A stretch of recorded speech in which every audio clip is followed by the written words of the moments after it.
Bine v-am găsit, dragii mei din Zodia Rac, oriunde v-ați afla.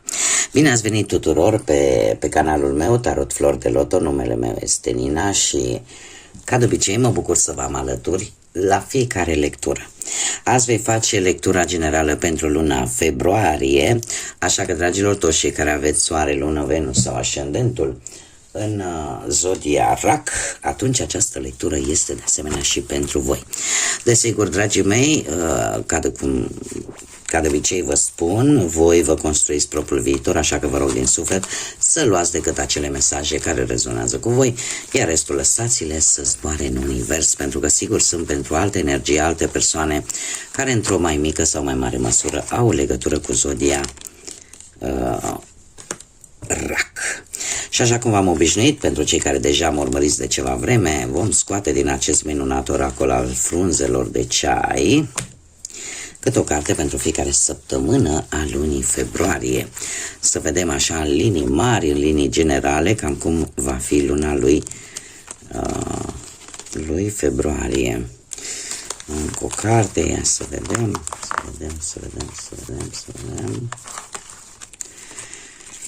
Da. Bun, dragilor, haideți să vedem. Prima săptămână avem Furnica. Furnica care ne vorbește de muncă, de succese, de faptul că sunteți foarte ambițioși și vreți să, e posibil încă din prima săptămână, chiar dacă veți depune un efort mai susținut, veți avea succes, veți duce la bun sfârșit un anumit proiect, o anumită situație. A doua săptămână se pare că apare implicarea unui personaj mai în vârstă, în speță, un bărbat mai în vârstă, care îmi spune că ori veți avea ceva de văzut cu acest personaj sau ceva legat de o relație. Apare implicarea unui personaj masculin mai în vârstă, care e posibil să aibă ori mostață, ori barbă, ori și una și alta. Și eu aș spune că, ca și descriere, un personaj cu linia feței destul de bine conturată, posibil să aibă un mic semn între sprâncene sau pe linia de mijloc a frunții, cum de asemenea poate să fie cineva care are ori părul lung și prins în coadă, posibil, ori dat pe spate, dar nu foarte des. Săptămâna a treia avem Unicornul, care ne vorbește de intuiție și cum, dragii mei, nu duceți lipsă de intuiție. Se pare că intuiția în a treia săptămână din februarie e posibil să vă ajute să faceți anumite schimbări foarte benefice, așa că ascultați-vă intuiția. Și a patra săptămână din februarie vine cu strugurii și se pare că este un moment tare bun să ieșiți și să vă distrați, să apară posibil ocazia de a ieși poate la un eveniment sau pur și simplu să vă luați o mini-vacanță, un moment în care voi să ieșiți un pic în lume și să vă distrați, să vă bucurați de ceva anume. Trebuie să vă mai spun că ultima săptămână din februarie este o săptămână cu o foarte mare încărcătură cosmică. De ce? Pentru că avem planeta Mercur, care se adaugă celor 6 planete deja existente pe aceeași axă, pe aceeași linie, despre care am discutat în lectura mea pe care recent am publicat-o, despre alinierea planetară, da? 6 planete, pe 28 februarie se va mai adăuga încă o planetă, îl avem pe Mercur, care va face ca în loc de 6 planete aliniate să avem 7 și să vină cu energie foarte puternică. Va fi un eveniment foarte important care nu se va mai repeta și nu va mai avea loc alinierea asta 7 planete decât în anul 2492. Dar despre asta vom discuta la momentul respectiv. Acum haideți să vedem ce ne spune tarotul pentru voi, dragilor din Rac, în ceea ce privește viața profesională. Dragilor, într-un trecut nu foarte îndepărtat, cu acest cavaler de spade, ați avut voi un proiect, ați avut voi un plan care erați nerăbdător să-l puneți în aplicare în ceea ce privește cariera voastră. Nu știu, poate ați început un nou job, poate o nouă afacere pe cont propriu, da? Cert este că te-ai lansat în forță, iar dacă ai avut, cum am mai spus, un plan bine pus la punct, se pare că lucrurile ți-au și ieșit cum trebuie. Doiul de monede vine în prezent cu un pic de atenție. Un pic de atenție pentru că unii dintre voi ori aveți două oferte de muncă, ori pur și simplu sunteți între două joburi și la un moment dat lucrul ăsta vă poate obosi. Și e posibil în acest moment să stați un pic pe gânduri așa și să ziceți, dom'le, ce ofertă să aleg sau dacă probabil trebuie să renunțați la un job. Cert este că fiind un doi de monede, tind să cred că vă veți orienta sau poate v-ați gândit deja să acceptați, desigur, acea ofertă care prezintă cel mai mare interes, indiferent că este vorba de bani sau indiferent că este vorba de activitatea care se face în respectiva ofertă. Asta pentru că vorbim de profesie, de muncă. Luna lui februarie vine cu 8 de monede. Asta îmi spune că veți avea parte de posibil la locul de muncă să vi se pună așa anumite abilități la încercare și să vi se dea mai multe responsabilități decât în mod normal, să vi se dea mai multe de făcut pe care voi cu o foarte mare atenție la detaliu le veți duce la bun sfârșit, da? Și veți fi foarte atenți. În ceea ce privește munca, veți acorda foarte mare atenție la detalii. Cum? Dacă vorbim de cei care căutați un job, e posibil să-l găsiți, să fie un job foarte exigent, în care o să vi se ceară destul de multe lucruri, dar se pare că sunteți dispuși să încercați și să și câștigați. Și după cum bine am văzut, ascultați-vă intuiția, pentru că este destul de bine aspectată și pe voi vă ajută tare mult. Pe partea banilor, ați avut o perioadă în trecutul recent în care v-ați cam tot făcut griji, v-ați cam tot avut nopți nedormite și gânduri peste gânduri și o energie așa mai negativă. Chiar în prezent aș spune că încă sunteți destul de plini de poate trebuie să achitați multe cheltuieli sau trebuie să achitați facturi sau poate voi v-ați încărcat cu niște responsabilități bănești, poate vis-a-vis de ai voștri. E ca și cum ai zice, lasă că mă descurc eu sau lasă că le fac eu pe toate sau lasă că le plătesc eu pe toate mai bine, da? Pentru că vorbim de bani. Acum trebuie să vă spun un lucru. 10-ul ăsta de bâte pe partea asta financiară îmi spune că chiar dacă există în acest moment o anumită presiune pe finanțe, poate să plătiți niște datorii, poate pur și simplu ați făcut un exces și ați cheltuit mai mult decât ar fi trebuit, cumva încercați oarecum să vă reorganizați, da? Să vă recăpătați echilibru, iar luna lui februarie vine cu forța, nu știu, Zodia Leu, dacă vă spune ceva, dar forța îmi spune că o atitudine mai mult de comunicare, mare atenție, vă poate ajuta să rezolvați poate aceste datorii sau o mare parte din ele sau poate o anumită situație care este stringentă pentru voi, are o importanță de rezolvat. De ce spun acest lucru? Forța de fapt ne vorbește de acea capacitate de a convinge folosind puterea cuvântului. Ne folosind puterea fizică, ci pur și simplu inteligența și puterea cuvântului, așa cum v-am mai spus. Și cumva lucrul ăsta vă va ajuta să intuiți, poate să spuneți ce trebuie spus atunci când trebuie spus și cum trebuie spus. Și asta vă poate ajuta să, în sfârșit, să mai aruncați din toate aceste greutăți financiare pe care le tot cărați în spate. Mergem mai departe, haideți să vedem cu dragostea cum stați. Pentru cei prima oară care sunteți deja într-o relație, ia să vedem. Cei care sunteți într-o relație, se pare că unii dintre voi, ia să vedem,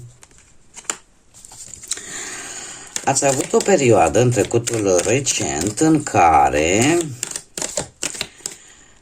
ați fost așa mai zgubilitici. De ce zic lucrul ăsta? Pentru că avem nebunul. Avem nebunul care îmi spune că ați început o relație într-un trecut nu foarte îndepărtat, ați început o relație cu gândul că va fi o relație de scurtă durată, că va fi decât o aventură și cam atât. Ce să vezi? Avem un 6 de monede în prezent care îmi spune că sunteți într-un moment de foarte mult echilibru, de foarte multă armonie, de faptul că ai regăsit de fapt acea armonie în pereche, ai descoperit de fapt că poți să ai să fie bine, să fie ok în doi.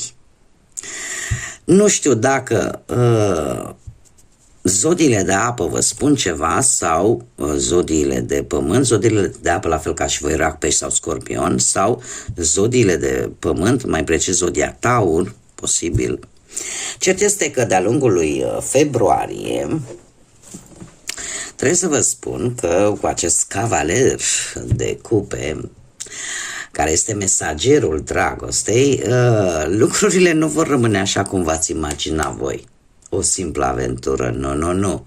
Aici avem o conexiune solidă, care merge către viitor, care merge poate chiar către o căsătorie și eu aș spune că nu va întârzia să apară această oficializare a relației.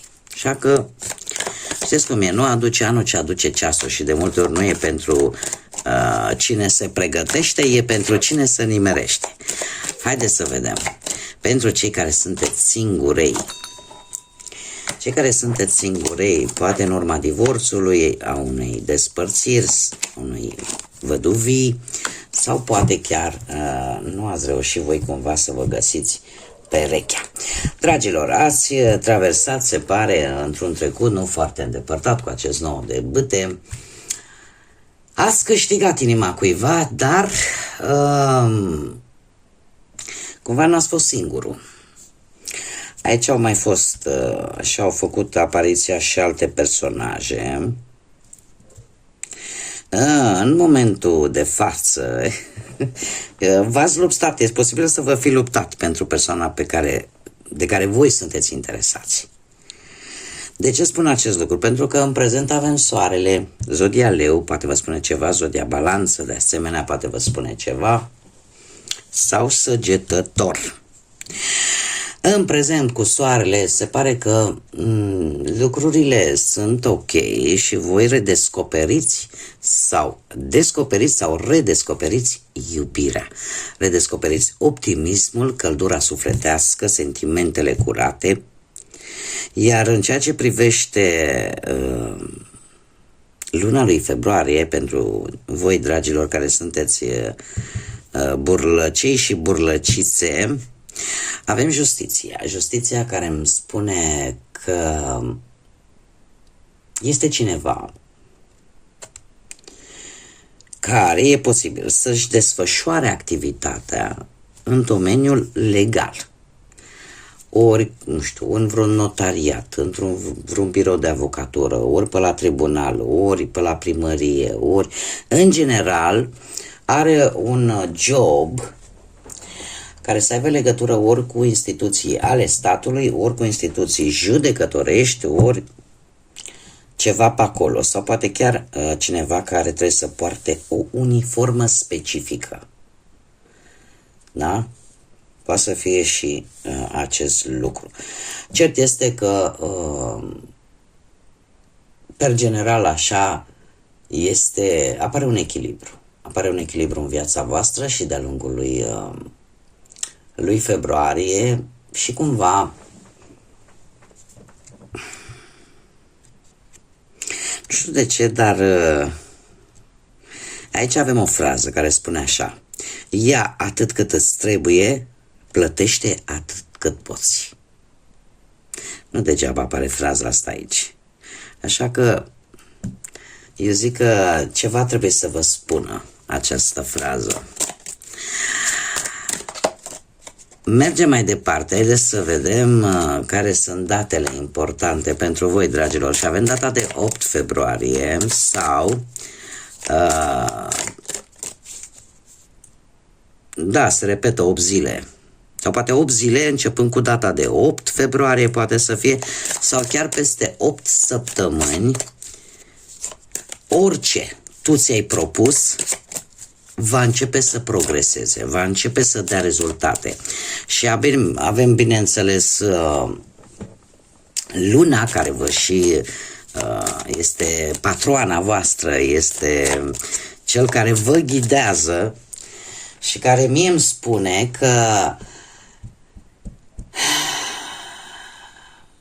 ceva din interiorul tău va începe să progreseze. Ceva la care tu te-ai gândit de ceva vreme și va începe să se vadă rezultatele. Avem de asemenea 6 februarie sau 6 zile începând cu data de 6 februarie, asta înseamnă undeva pe 12 februarie, sau după 6 săptămâni vei avea parte de un moment, așa cum bine am văzut aici, de a te distra, de a te bucura. Bun, haideți să vedem ce mesaj are Universul pentru voi, dragilor, din VRAC pentru luna februarie. Ce a sărit. Și avem chiar două, cred. Da. Bun, dacă sunt două, înseamnă că ele trebuie să ajungă la unii dintre voi. Și haideți să vedem. Un capitol în viața ta este pe punctul de a se sfârși. Asigură-te că lucrurile frumoase îți vor rămâne în acest nou capitol pe care tu îl începi. Dă drumul la tot ceea ce este ce nu mai poți controla și tu mergi înainte. Sunt mult mai multe lucruri frumoase care se aștern și pe care tu trebuie să le trăiești. Este un îndemn, probabil pentru acei dintre voi care poate au ajuns într-o etapă în care ceva se sfârșește, în care ceva trebuie să se încheie, poate în mod natural. Poate să fie legat de orice aspect al vieții, fie el financiar, de dragoste sau profesional. Așa că lasă decât în interiorul tău, lasă decât acele gânduri frumoase, bune, amintiri frumoase și bune, și restul dă-le pace să rămână acolo în trecut și mergi înainte. Este un îndemn de a merge înainte și de a te gândi la ce te așteaptă în acest nou capitol care vine către tine. Și încă un mesaj pentru voi, dragilor. Ia să vedem dacă ți se întâmplă să vezi întâmplător și cum să spun asta, să-ți captezi atenția, dar să vezi întâmplător anumite numere sau anumite cuvinte, asta este un semn că ai suportul și sprijinul și ești protejat de către divinitate și de către univers. Lucruri frumoase sunt pe cale să se întâmple și să vină pentru tine. Și eu aș mai spune că puteți chiar căuta în momentul în care vedeți cifre care vi se repetă, nu știu, că vă uitați poate la aceeași oră, la ceas, 11, 17, 17, da? 8, 8. Căutați, Google-ul este un profesor și un auto știe tot și vă poate da relații și informații despre aceste numere ca să vă dați seama așa cam despre ce este vorba. Așa că puteți pune o întrebare că pe Google ce simbolistică are, de exemplu, să vezi ora cu tare de mai multe ori. Nu știu, am dat un exemplu. Voi căutați cum vă doriți voi. Dar sunt sigur că veți găsi răspunsuri care să vă intereseze sau să vă stârnească interesul. Bun, dragilor, aceasta a fost lectura pentru voi. Eu vă mulțumesc din suflet pentru prezență. De asemenea, toți cei care încă nu v-ați abonat și care poate ați rezonat sau pur și simplu simțiți că vreți să mai vedeți lecturi de acest gen, eu vă invit și vă aștept cu mare drag să vă abonați, cum de asemenea nu uitați de like-uri, de distribuiri, de comentarii, de asemenea, care ajută acest minunat proiect să avanseze. Oricum, eu trebuie să vă mulțumesc tuturor din suflet, sunteți minunați, tuturor celor care, prin aceste mici gesturi, fac ca acest proiect să meargă înainte și să ajungă la cât mai multe persoane și energii. Așa că, dragilor, până data viitoare când ne vom reîntâlni, eu vă doresc un februarie cât mai liniștit, folosiți-vă intuiția, cât mai plin de multă lumină și în suflete și în gânduri și cât mai multă înțelepciune. Așa că, dragilor, până la următoarea lectură, ca de obicei, să fiți iubiți!